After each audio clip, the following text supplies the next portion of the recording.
Good afternoon and also good morning, everyone. As we have people from across Europe attend this webinar, so for some of you, it might be still morning. I'm really glad that you are all here to hear more about the future of anatomy education. My name is 𝘁𝗵𝗶𝗀 and I will be your host for today. I am the CEO and co-founder of 𝘁𝗵𝗶𝗀.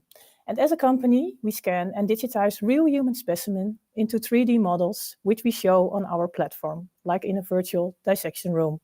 And these models can be accessed anytime, anywhere by students, lecturers, and healthcare professionals. But today is not about me or 𝘁𝗵𝗶𝗀. Together with the medical centers of Amsterdam and Groningen, we prepared a great webinar for you. And in the next hour, we want to share some examples and experience by teachers with you of different digital learning tools. So I'm really glad that 𝘁𝗵𝗶𝗀, an anatomy teacher at the Medical Center of Groningen, and also Alexander Breinstorp, who works at the Amsterdam Medical Center, want to share their knowledge on this topic of digitization in anatomy education. They will both give a 10 to 15 minute keynote, and afterwards there is also room for discussion and some questions. So please feel free to also put in your questions in the chat, which can be done on your screen, of course. And we will also bring a very special person to the table. She is a student at the Medical University of Groningen. She will be here attending the webinar later on. Of course, this webinar will be recorded, so you will receive the recording afterwards, and that's also possible to share the recording with your peers. I already see Eric next to me, you probably as well as an attendant. So Eric, let's get started and maybe start with a short intro and share your screen, if you're ready. Yes. Can you hear me? Yes. Okay. Yes, nice. Loud and clear. Nice. Well, happy to hear that a lot of people are joining this webinar, because I only see my screen and I only just saw the lovely Lisanne, of course. My name is 𝘁𝗵𝗶𝗀. I'm a teacher at the 𝘁𝗵𝚂𝗂 in Groningen, which is actually in the northern part of the Netherlands, for those who have no idea where Groningen is. And I teach in medical physiology. And since 2 years, I teach in anatomy. And I thought, what a nice webinar to give my experience, because actually 2 years ago, I started in learning about anatomy. So this is me. And during my study, because I actually studied anatomy first before I was able to teach it, I thought there were some challenges in starting to learn anatomy. One of the main challenges was actually getting to know the orientation of a body. Yeah? So how spatial orientation is how it's called. So how is a body in a 3D section? How can I orientate inside of a human specimen? That's a very important and hard challenge in anatomy education, because we also see that medicine students, and actually not only medicine students, but all students who are learning anatomy, have trouble in understanding how is the orientation, the 3D orientation in the body. Because most of the time we only get 2D images of a book. The other thing is, of course, terminology. I mean, in anatomy, we have different terminology for specific regions, for specific structures, tissues, and so on. And I really thought it was quite hard to start studying this. So therefore, I actually used a lot of apps to help me in studying the terminology. And I will actually also talk about these digital applications, which I used in mastering the complex terminology of human anatomy. I still think that neuroanatomy is quite hard. I'm very curious if you agree. Let's talk about it during the discussion section of this webinar. Next to that, it's of course a lot. I mean, the human body has a lot of content, a lot of tissue, a lot of structures, and everything, because anatomists want to name everything, of course. Everything got a specific name. This can be in Latin, but sometimes it's also in English. And that's also a thing in books. Some books use the original Latin terminology, but we see that a lot of books also turn into an English vocabulary in anatomy. So that's one thing, and that actually makes it hard for students who are who just finished their bachelor's and go to the clinics in how is the language? Is it still the same? Because we actually always state that Latin is the anatomical language. But well, we'll see. Next to that, I also think that it's hard to look at, for instance, MRI or look for echocardiography, for instance. It's hard to determine specific structures. And so how can you translate your anatomical knowledge to the clinic and eventually to diagnosis? That's also, I've got some apps which can help in that. Next to that, I wanted to know how far am I? How is my progress in learning anatomy? Well, I got some apps for you to actually help, for instance, students, but also you as a teacher, or maybe as a professional to test how is my anatomical knowledge. And well, let's start this webinar. I also added an article. This article will be in the goodie bag. It actually states also these four important challenges in anatomy education. But let's go to the digital applications. And I'm curious because I think most of you know Complete Anatomy. Complete Anatomy is from Elsevier, and it actually is a very nice app. It's very complete actually. And I always say how more you can do in an app, how hard it actually is to learn. So it also took me some time to master all these specific elements of this app. And what you actually can do is you can dissect yourself. And you can do some clinical surgeries on a specimen, on a virtual specimen. I mean, it's not a real body. It's an animated human body, but still, it's, I think, very nice. It can give you the annotations. You can look through the different planes in this body. So it's very complete.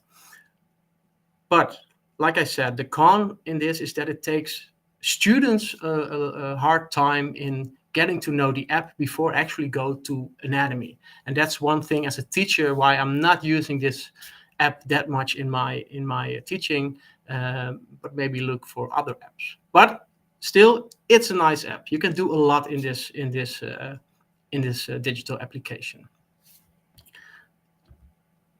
Next one is the clinical academic of a clinical anatomy skills app, but it's not really an app. It's in a browser, making it accessible for everybody. What you can do in this browser, you can go to saskanatomy.info, and here you can actually find some very nice cross sections of a body in all the specific planes. And for instance, I'm going here to a female body. And then you can see that all the cross sections are available here, and I can actually scan through the whole specimen.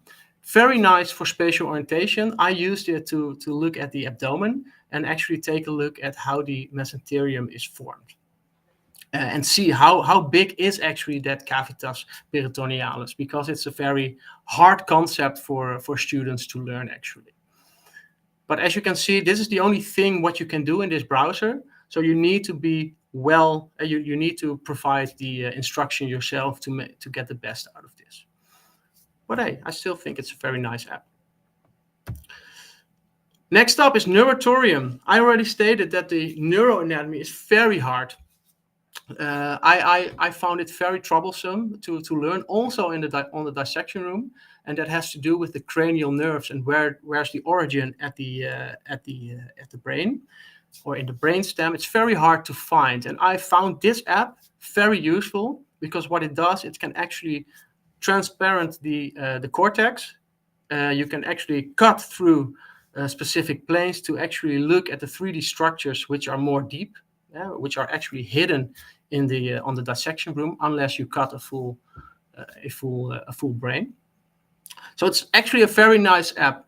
The only thing I really hate about this app is that it's in the browser, making it very slow. So the loading time is very slow. You really need, I think, a very good computer to get it very, very smoothly.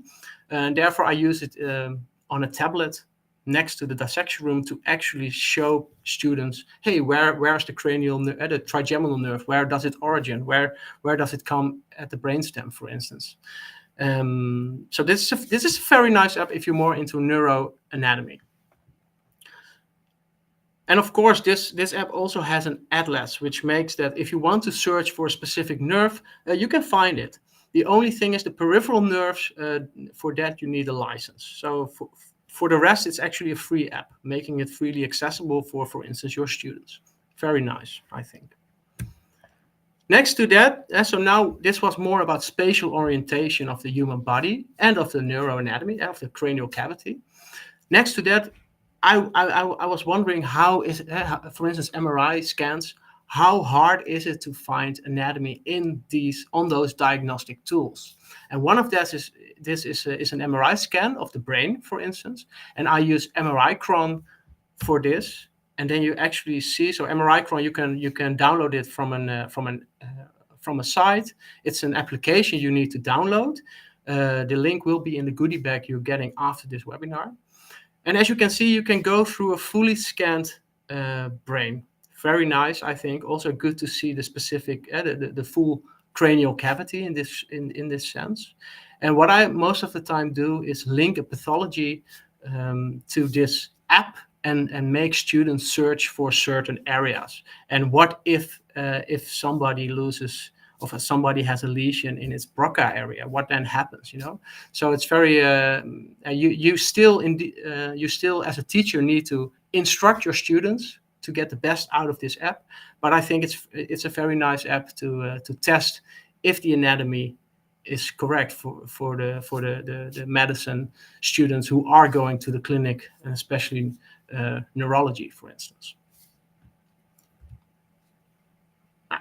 Next to that, I stated that I wanted to test my own knowledge, and one of this app is what I used was the 𝘁𝗵𝗶𝘂𝗹𝗱 Anatomy Gym. Maybe you've heard of it. It's actually an app we developed ourselves from our section. So yeah, okay, maybe a little bit of a promo talk. Sorry for that.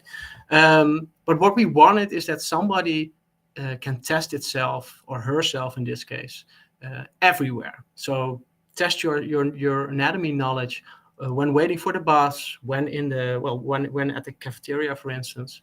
And what it does is actually in this app you can go, and it's sort of a Duolingo styled layout.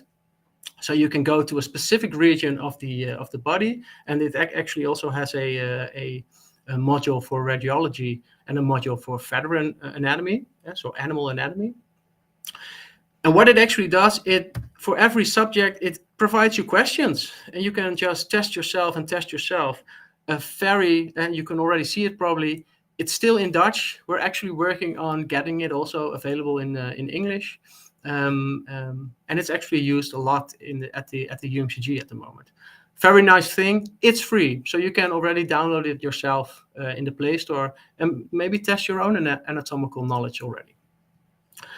So these already were 5 apps I discussed about, and I know it's not we didn't want it to be an Anatom show, but still I wanted to note that also Anatom I use a lot in my teaching, and maybe a heads up first. So there will be a specimen now on the left side of your screen. If you don't want to see it, then close your eyes maybe, or put your hand on the left part of the screen. Because we now have very nice specimen in this app, and although not everything is annotated yet, I made myself some assignments which you can do in the Anatom app, and I also included these assignments in the goodie bag you are getting after this webinar. A very nice feature, I think, in Anatom, and we're now validating it at the moment, is the assessment part in this app. And the assessment part is also made available in collaboration with Memory Lab, which is a nice firm business who is actually into algorithm to learn and making students learn the terminology, for instance, but also learn all the anatomical terms. And you can now go to a quiz, and what then happens, you get a quiz. And eventually I ask my students to eventually get a crown and earn some crowns before going to the dissection room. Because I also saw some questions which you wanted to be answered after this webinar. And one of this question was, does digital anatomy or digital applications, are they better than going to the dissection room? I think going to the dissection room is best, but I also think that these digital applications help students also prepare to come to the dissection room. And eventually, after going to the dissection room, it can also help you get more, help you to still test your anatomical knowledge afterwards. That's it for me. I have a small takeaway because I already mentioned 6 apps, and I know my colleague Alexander will also mention some apps. So there are many apps out there, but most of these apps have a different meaning for your education. So be precise make sure that you know where you're going to use the app for. Yeah? So if you want to go learn more about spatial orientation, you can, for instance, use Complete Anatomy or even the 𝘁𝗵𝗶𝘀 tool. 𝘁𝗵𝗶𝘀 tool is a little bit more intuitive if you don't want students to be to first train about how to use the app and then use the app. If you don't want that, then use 𝘁𝗵𝗶𝘀 tool, for instance. Because some of these apps need extra instructions before you can actually get the best out of it. About instruction, I think that's the key in using these apps. Without a proper instruction, you will not get the learning goals you want with these apps. So make sure that you have a very nice instructional design for using specific apps. And most of all, be sure about what type of students do we have, because every student have their own learning types and learning strategies, and especially in anatomy, some just want to read the book and some just want to go to the dissection room. So make sure that it's not obligated. And that's actually what I'm doing at the moment. I provide a suggested preparation schedule, so that if somebody wants to be fully prepared, you can read the books, of course, but if you want to also use different digital applications, then you can actually,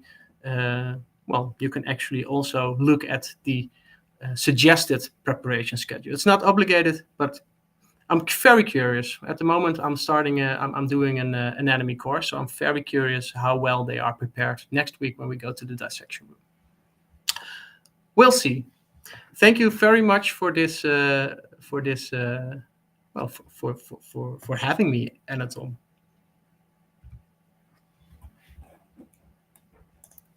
Well, thank you, Eric. Very impressive how many tools you use. And welcome, 𝘁𝗲𝗯 Dassen. You're one of the students at the Medical Center of Groningen, the medical faculty. Yeah, as you're here now, I'm wondering, you've seen the presentation of Eric as well. Like, how is it for you as a student to see and get that many options for anatomy learning? Yes, thank you for the introduction. Nice presentation, Eric.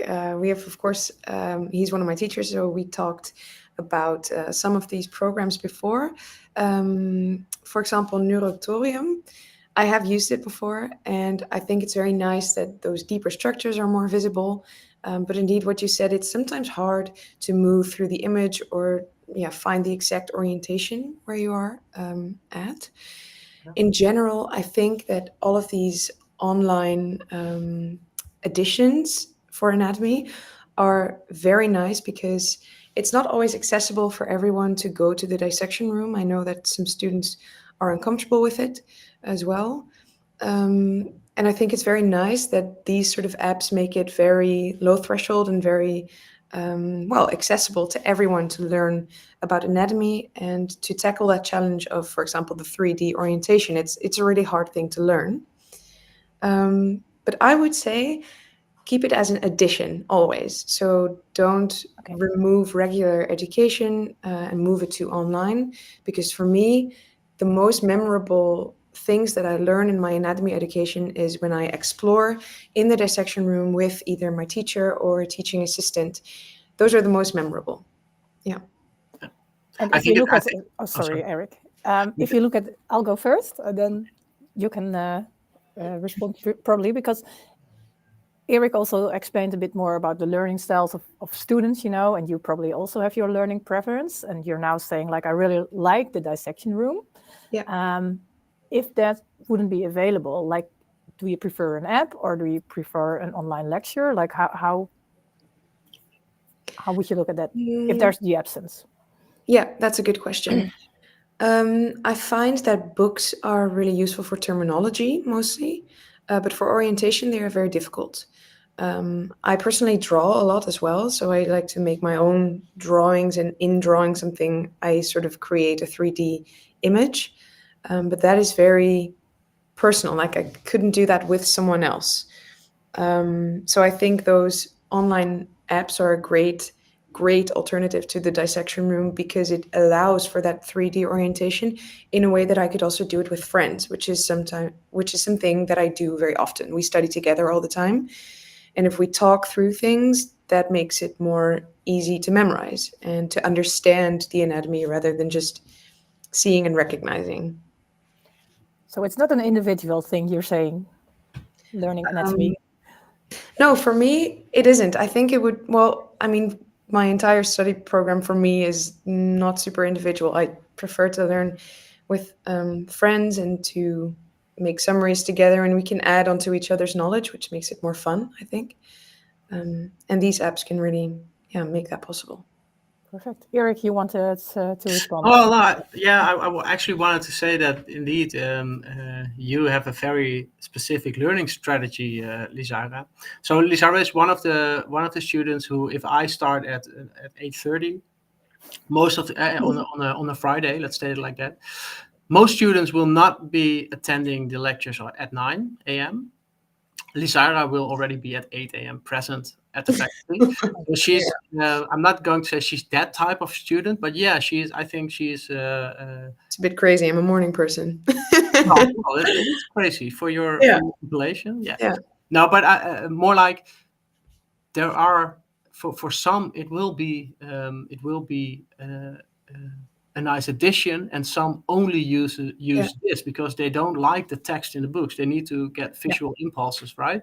I actually like the books, but I can only learn anatomy good if I see it. So I actually need visual information next to my books. And what I think is a good addition to this discussion is books provide a certain structure of mapping things. In this structure belongs to this structure and this structure. So it gives a certain organization that is not as easily achieved with either an app or an image only. So I think, it's just using everything all together and putting the pieces of the puzzle together that makes it, the most usable.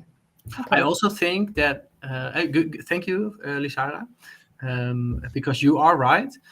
But I also think that most books you have, for instance, are, although unless you talk about Netter at the moment. Yeah, I am. Okay, because most books are anatomy and physiology, and are almost all of the time they have the systemical approach, right? Whilst if you go to Netter or 𝘁𝗵𝗶𝗀 or more, which talks more about regional anatomy, then it actually makes sense how it is structured. Yeah. And that's also a discussion we just had, Lisanne, right? About the modules in Anatom, which are now regional sorted. Whilst when you also want to take into account the physiology, then you actually get a more systemic approach. True. Yeah. True. Okay, I'm already looking at the time, and it passes by quite quickly. So I do see questions coming in via the chat, so please keep them coming. I will save them for later in the general discussion with Eric, Alexander, and 𝘁𝗵𝗀𝗀. But for now, I would like to thank both of you, and you all come back together at the end of the webinar. So let's now move to Alexander. Alexander, are you there? Yes, there he is. I think you're muted. Not sure. I should be audible now, I think. Yeah, you're unmuted. Perfect. Great. Well, you will share your screen as well and I will. do another presentation. So good luck, and I'll see you in a bit. Yeah, certainly. I'd like to show you my presentation. There we go. First, a little bit of introduction, just as my colleague Eric, I am an anatomist. I have a background in clinical practice. I was taught as a medical doctor, and I have also some years of clinical experience. And now I'm working as a full-time anatomist at the Department of Anatomy and Neurosciences in the Amsterdam UMC hospital. Which is why I teach both bachelor's students and also active in post-academic education. And in the last 6 years I've been working as an anatomist, I am now, I developed a special interest in digital anatomical innovations. And this is also how I came across Anatom and a wide range of other software platforms and apps I would like to show you a little bit about. So why exactly would you want to talk about all of these apps and the special use cases they have? Just as a couple of other clinical practices and university hospitals here in the Netherlands, we're moving towards a new curriculum of our medicine faculty, and the goal is to integrate these digital tools on these specific use cases. Like Eric mentioned, each and every of the apps he displayed has a certain angle and a certain public which it is targeted towards. And as of currently, we now have a multitude of platforms which are primarily used or employed to serve as a service to students, while we have been gathering all of these licenses in the last couple of years, namely in the period during the COVID epidemic, but also afterwards. So again, mostly the same question regarding this presentation as colleague Eric. What is out there? What are we using? Also, I will shine my light on some of the experiences we have as a faculty, and hopefully we can move towards somewhat of an integrated whole. First off is a non-interactive piece of software or platform, really, a web-based platform. It's the 𝘁𝗵𝗶 teaching assistant. It's been of service to us quite a long while already. And the teaching assistant offers around 3,000 customizable images. I think the biggest advantage for us is that we can publish these images without any limitations as long as they're in the learning management system. It's a relative inexpensive license compared to others, and it's quite easy to use for both us as staff as students. So you can think of using these images in lectures or handouts when they're coming from us as staff, but also summaries, like it's been mentioned by the students before.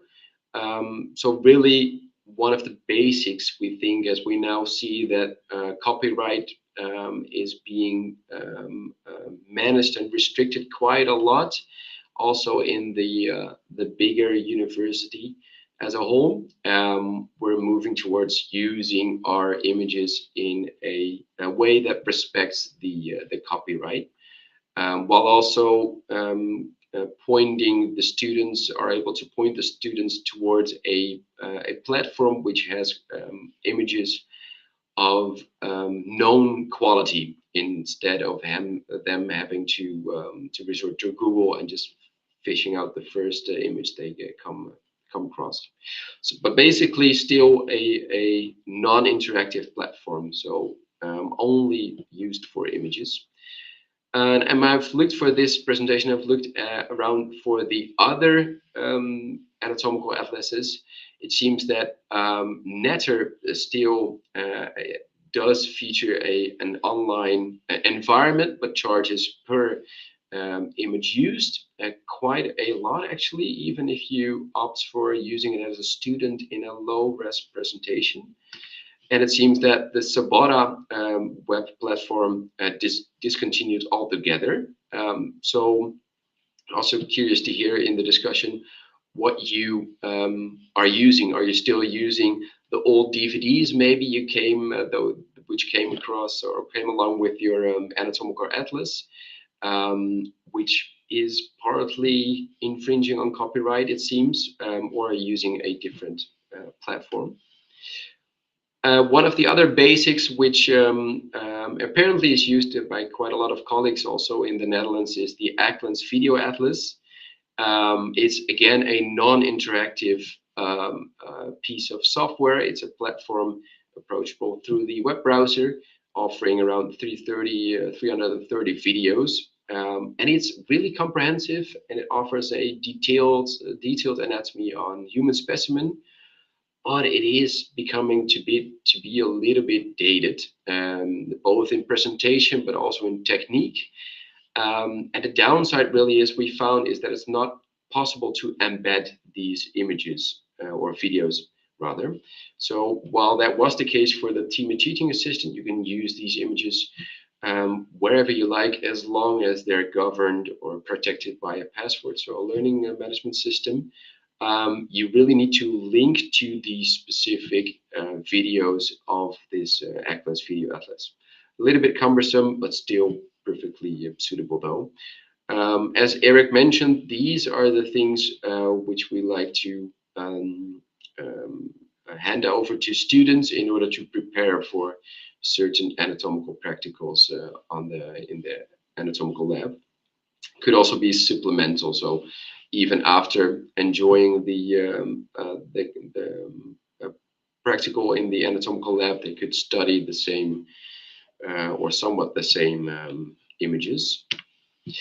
All right, now on to the more interactive side of the platforms, and now I term this generated. These are apps which have computer generated images, so no, it's not a technique based on photographic or scanning technique.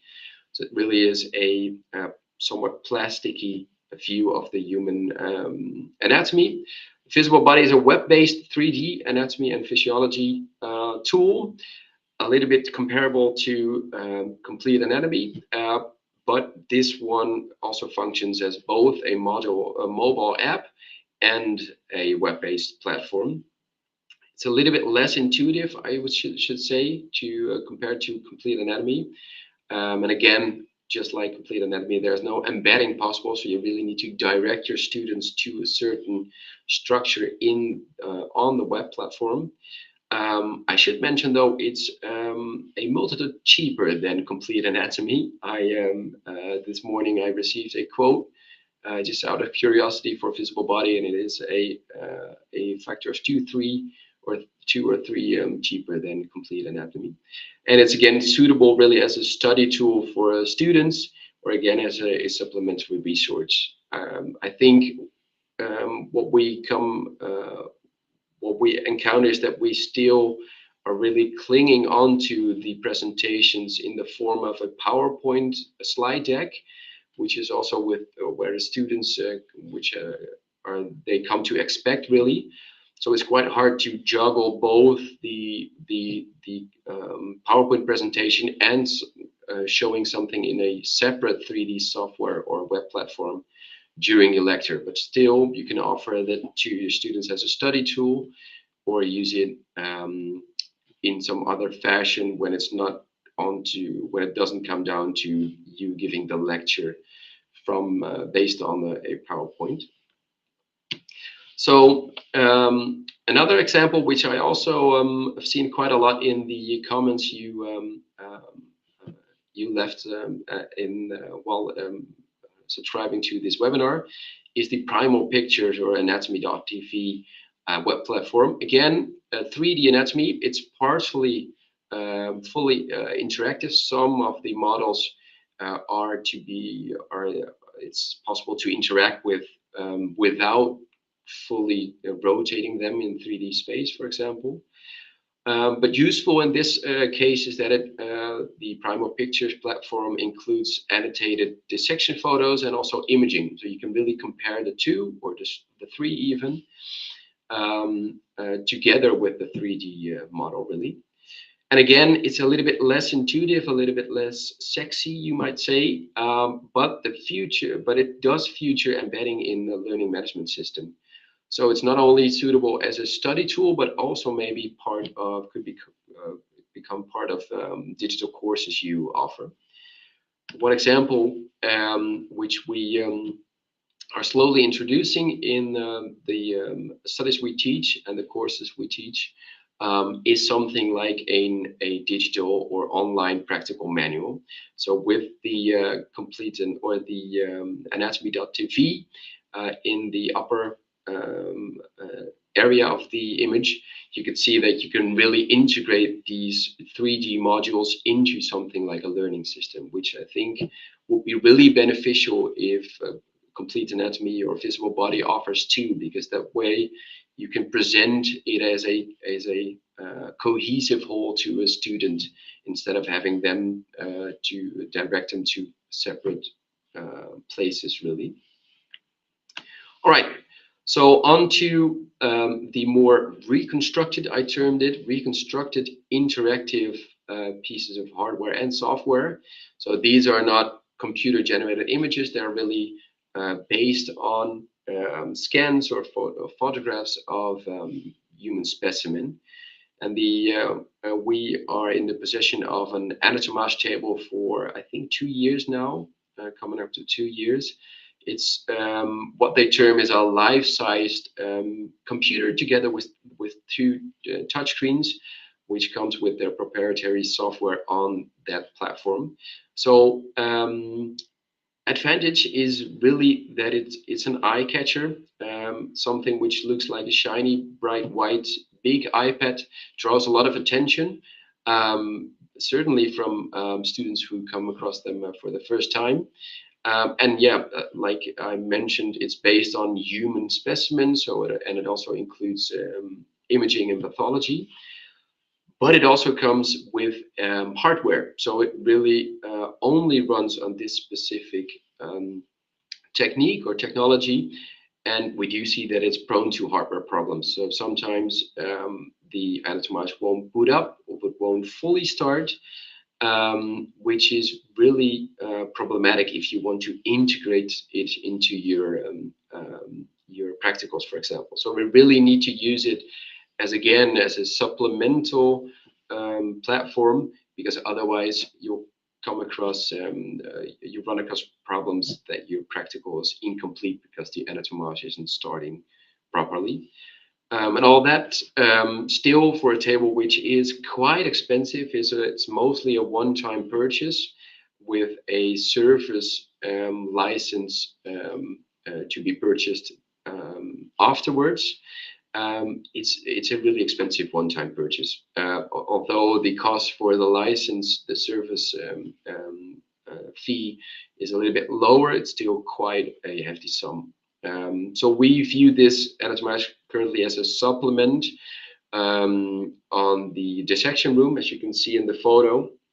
It's something we offer, just like Eric mentioned, we offer next to the human specimen. And what we do see is that for some students, moving through a digital specimen with help of the anatomage helps in making it somewhat click. Not sure what is happening with the presentation, but yeah. So again, having the same but then visible in a digital version could help some students. All right, and then on the very last, I would also like to highlight Anatom. Again, a reconstructive interactive piece of software. It's web-based and also virtual reality and augmented reality ready. And what we really like in 𝘁𝗵𝗶𝘀 is that it's more tailor-based or tailor-made rather than all of the other solutions.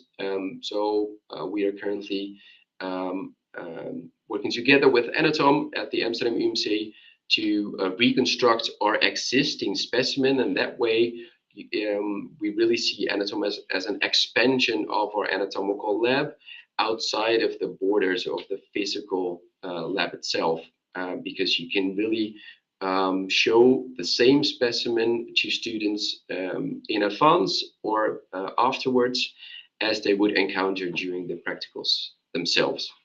So that really helps in maybe not only preparatory supplements, but also, like Eric mentioned, somewhat it could be possible to test the students at some point in time. All right, then I would like to close up with a couple of takeaways. These are quite high over, as I presented a lot of different platforms, I think. But again, there are numerous digital anatomical innovations, and they all have their separate use cases and publics, target audiences, limitations, and therefore their own use case.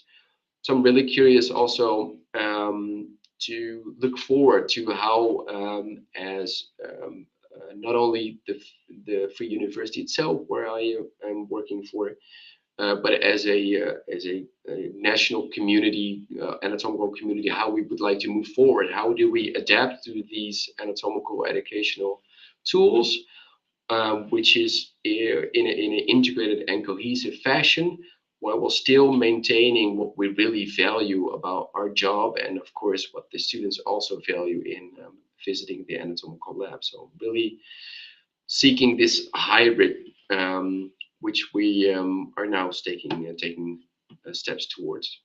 So thank you very much for your attention. I think it's time for the discussion now. Yes, thank you, Alexander, for your contribution. And I already see that 𝘁𝗁𝗻𝗂 is also joining the room again. I think I have a question for both of you, but I will start with 𝘁𝗁𝗻𝗂. Okay. And it's a question that is asked several times by some of the attendees. When is it helpful to have a 3D model versus 2D images or models when you are learning anatomy? So first for you, 𝘁𝗁𝗻𝗂, and maybe Alexander can answer it from a teaching perspective.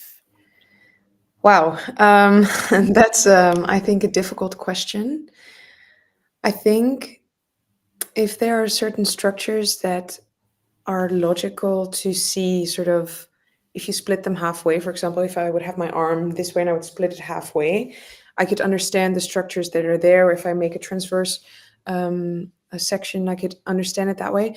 But things that are more abstract, such as the peritoneum, was very hard for us to sort of imagine how the layers are, or pleura or something. I would like to see those in a 3D model, because it's hard to visualize otherwise. There's things that are more known to us, or yeah, I guess in biology, I would also learn about the different bones in my arms and legs, and it's easier for me to visualize. But what is going on internally, that is a lot more difficult. Okay, thanks. Yep. Alexander. Yeah, I totally agree. It's an interesting question because I do notice when students are offered something which works in 3D that sometimes it clicks more, especially these complicated structures which revolve around somewhat of a spatial construction.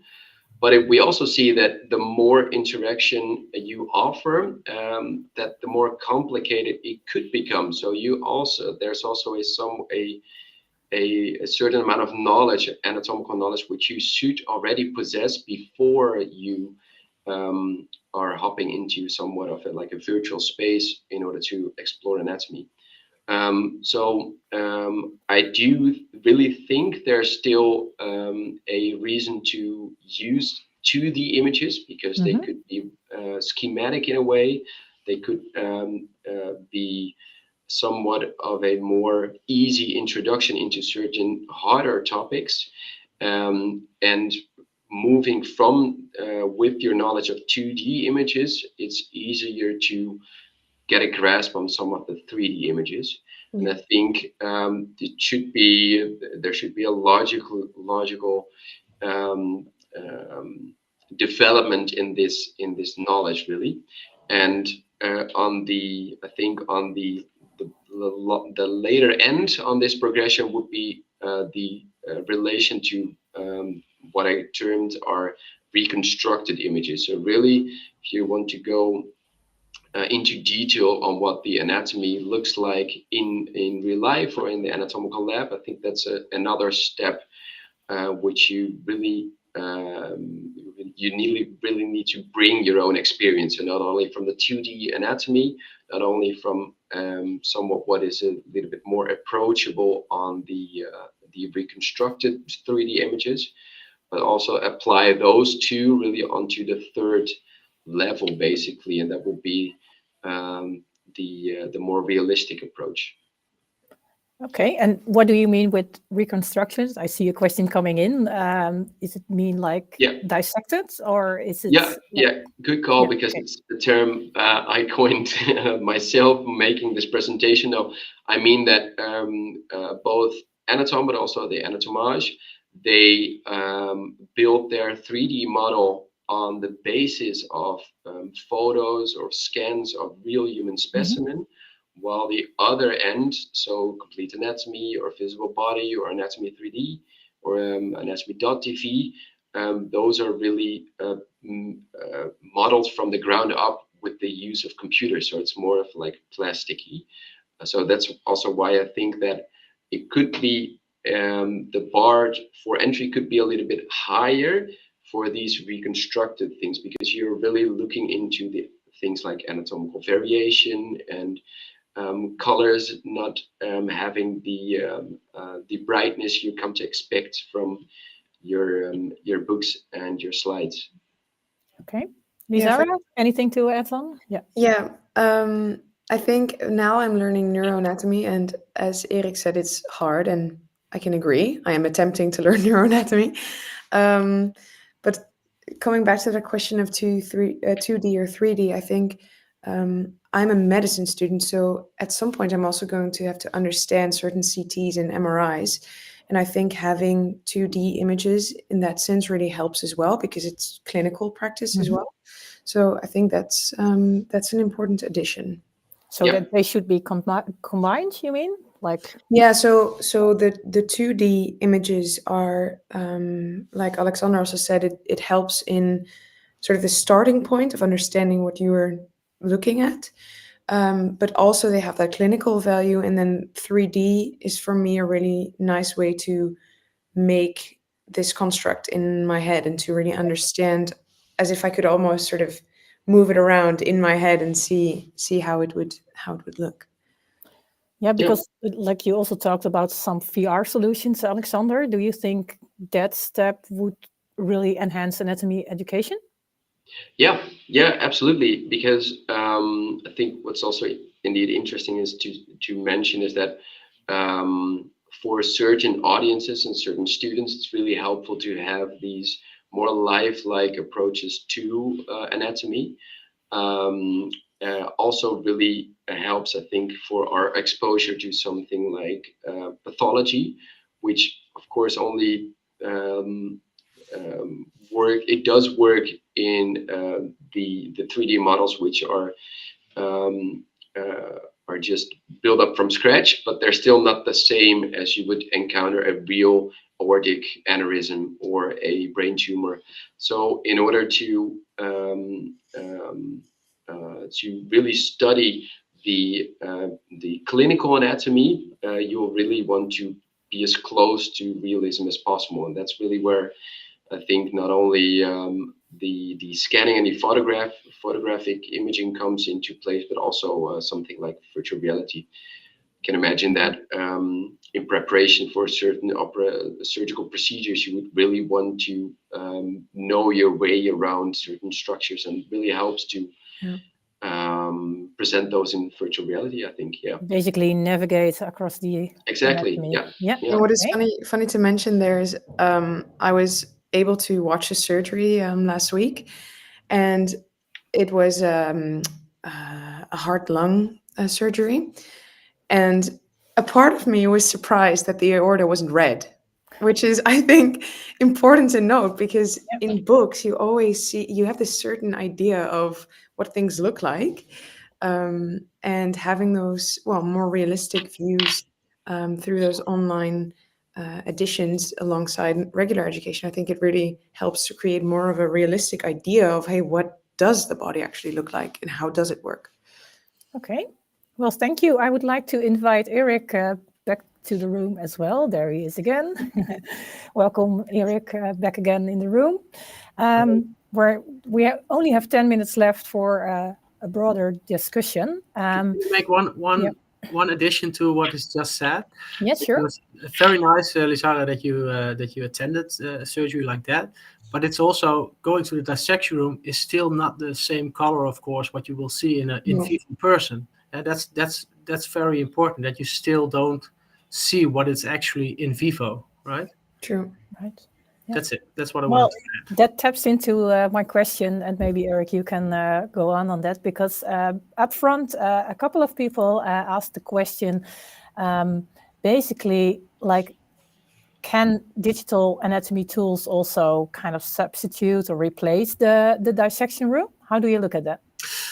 I think, but I have the privilege that we have a dissection room, of course, available, because I think that if you don't have the privilege of a dissection room, I think digital applications can substitute it, yes.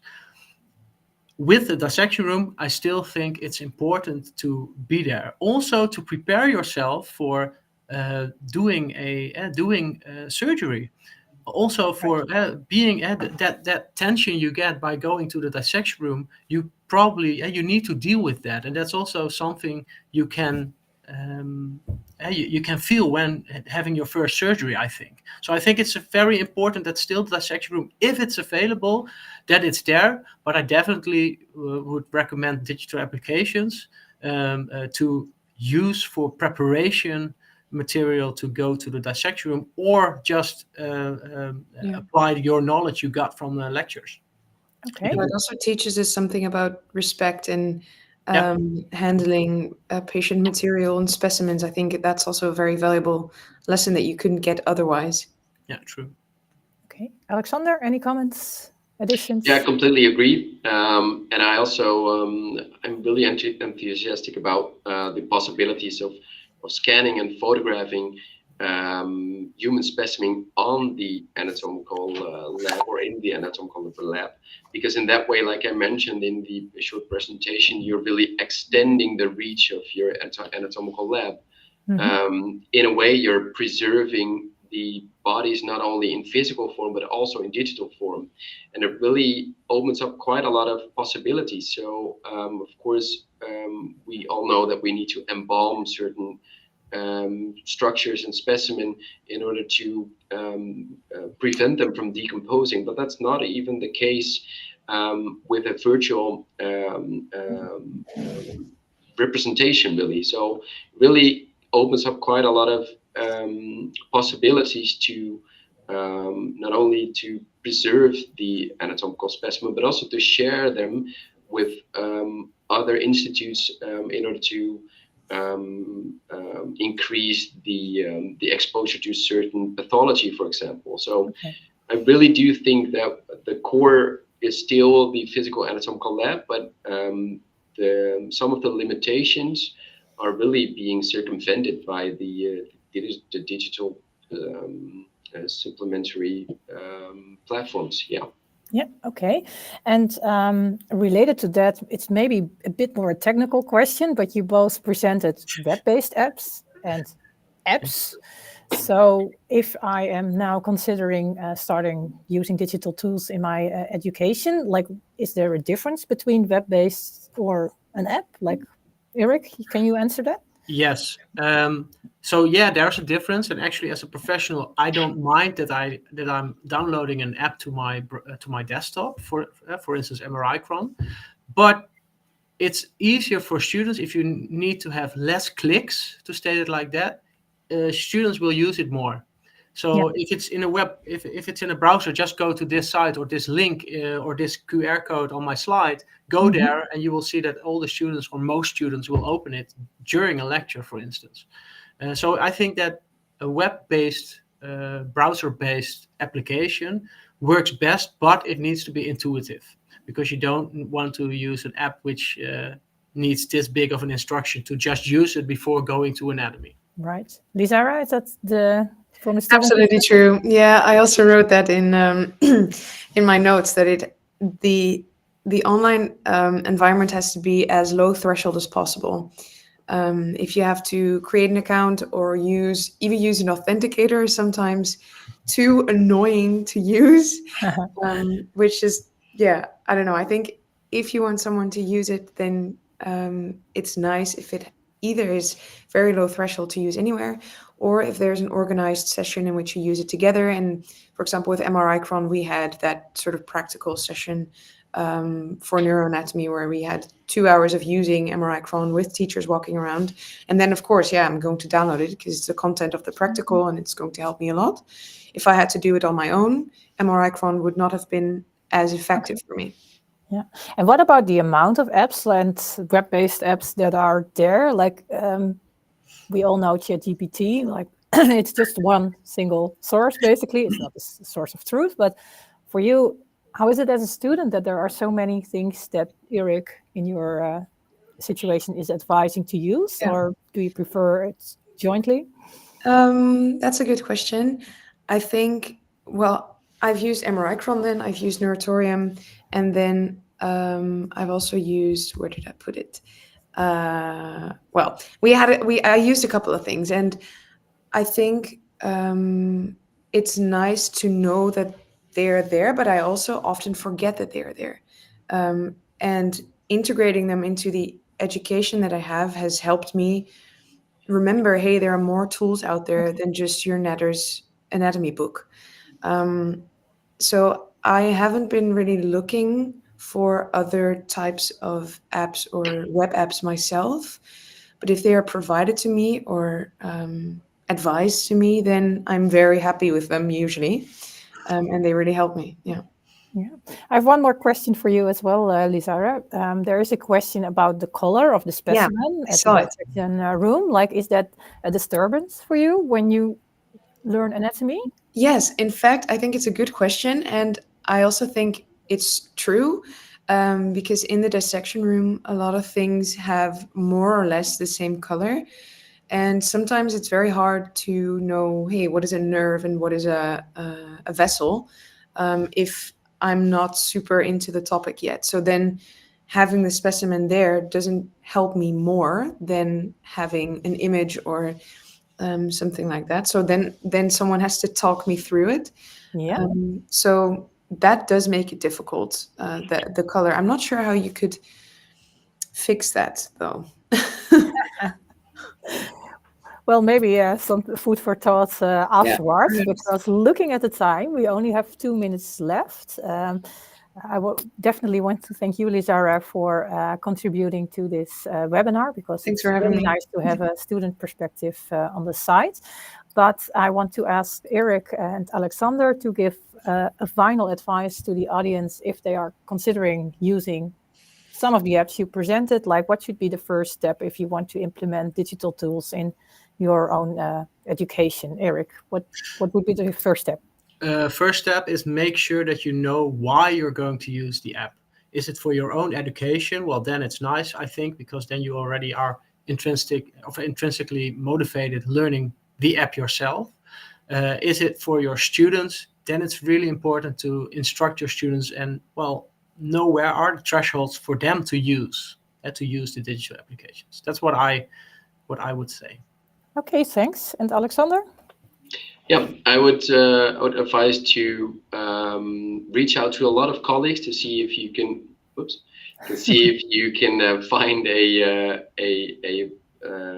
lot of partners in doing the same, in trying to achieve the same goal. So really sharing your expertise, but sharing also your goals and your information on what you already use and what you would like to use. And I do also think that it's that you should not only find a solution for the coming period, but also keep in mind the long-term vision. So really, with all of these digital tools sprouting up, it will also be unavoidable that they will become gobbled up by something like a big corporate Elsevier, which really does lead to the price exponentially rising and rising and rising. So it's not only, I think, something which you should choose with the student and you as a educator in mind, but also with education as a topic on itself. Make sure that it's approachable still for now and also in the future. Okay.